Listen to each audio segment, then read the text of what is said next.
అత్తమ్మా అత్తమ్మా అత్తమ్మా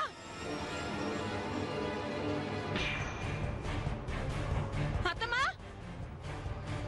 మంగా ఏంది అరుపులు? అరవకేం చేయమంటారు? నా గాజులు పోయాయి, నా గాజులు పోయాయి, గాజులు పోయాయి, గాజులు పోయాయి.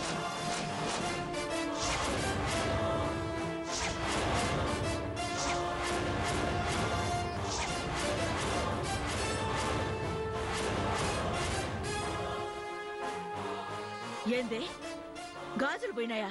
అవునత్తమ్మా. ఇంట్లో ఉన్న గాజులు ఆడికి పోతాయి. అయినా నీ గాజులు ఎవరు తీస్తారు? నువ్వే యాడ్నో పెట్టి మర్చిపోయి ఉంటావు. సరిగా ఎదుగు చూసుకో. లేదత్తమ్మా, ఇందాక పిల్లడికి నీళ్లు పోస్తూ గాజులు తీసి లోపల పెట్టాను. ఇప్పుడు చూస్తే అక్కడ లేవు. ఇదేందే చిత్రంగా ఉండాది. ఇంట్లో గాజులు ఆడికిపోతాయి. మంగా అంతా ఎతికినావా? నా గదిలో వెతికినా అత్తమ్మా. నీ గదిలో కాకి ఇంకేడబెట్టినావో ఏమో. అత్తమ్మా, సంధ్య, మీరు కూడా పోయి ఎతకండ్రి. అట్నే దుర్గా.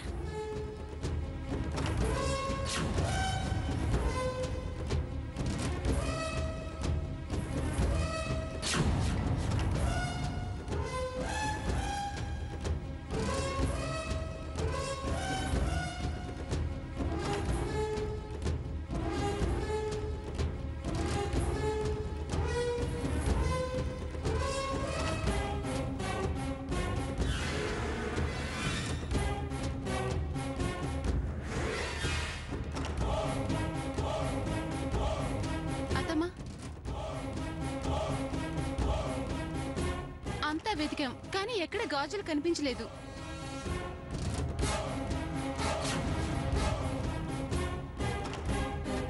ఆశ్చర్యంగా ఉంది. మన ఇంట్లో ఈ రకంగా ఏనాడు జరగలేదు కదా అత్తమ్మా. కొత్తగా ఇదేంది? కొత్త కొత్త వాళ్ళు ఇంట్లోకి వస్తున్నారు కదా. అంటే ఏందే మంగా, గా పిల్ల నీ గాజులు తీసినదా?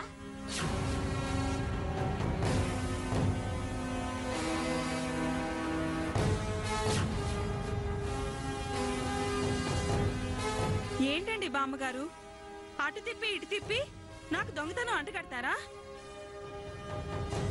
ఏమండి వింటున్నారా? ఈ ఇంటికి పెద్ద కోడల్ని, మీకు భార్యని. నన్నెంత మాట అంటున్నారో చూస్తున్నారా? దుర్గమ్మ గారు, మీరే చెప్పండి, నేను అలాంటి దాన్నా? ఎవరు ఎలాంటి వాళ్ళు? నుదుటి మీద రాసుంటుందా ఏంటి? వింటున్నారా? అయితే గాజులు ఏమైనట్టు? ఎప్పుడూ లేని విధంగా జరిగితే కొత్త వాళ్ళ మీదేగా అనుమానం వస్తుంది. పాండన్న అంతే కదా? గట్లనే. అయినా ఈ ఇంట్లో నా గాజులతో ఎవరికి అవసరం ఉంటుంది? ఎవరు తీశారు?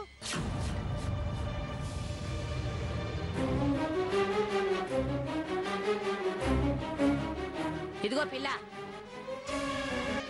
నువ్వు గాని ఆ గాజులు తీసుంటే పాపం దాని గాజులు దానికి ఇచ్చేయి.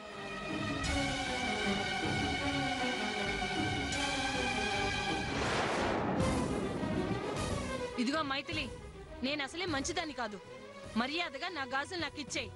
అయ్యో దేవుడా, నీ గాజుల గురించి నాకేం తెలీదు.